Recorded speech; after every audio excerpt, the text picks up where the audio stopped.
In this video, I'm gonna teach you how to use Siri on your AirPods Pro 2. It's a very easy process, so make sure to follow along. Regardless of the AirPods model that you have, including the Pro 2, you will be able to use Siri in conjunction with them. So you can either call for Siri using voice commands or by doing specific actions on either the left or the right AirPod.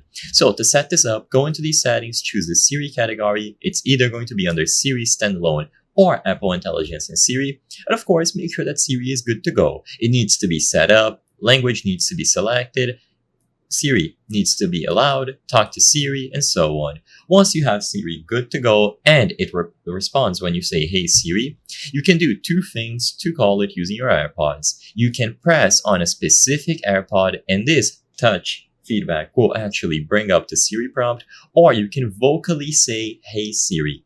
Regardless of which option you choose, you will be able to use it.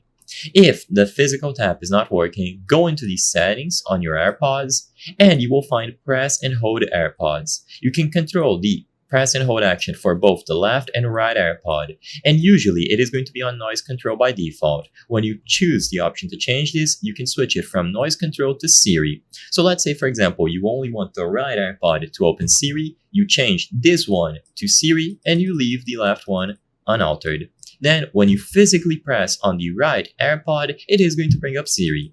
Alternatively, the main way to do this is always going to be by saying, "Hey Siri," and there is no secret to this. As long as Siri was set up properly through the settings, you have the voice configured, you have talked to Siri good to go, then you simply say, "Hey Siri" into the microphone and it will be picked up. So choose between using the feedback by touching your AirPods or by saying, "Hey Siri." I hope I was able to help you on how to change Siri or use Siri on AirPods Pro 2.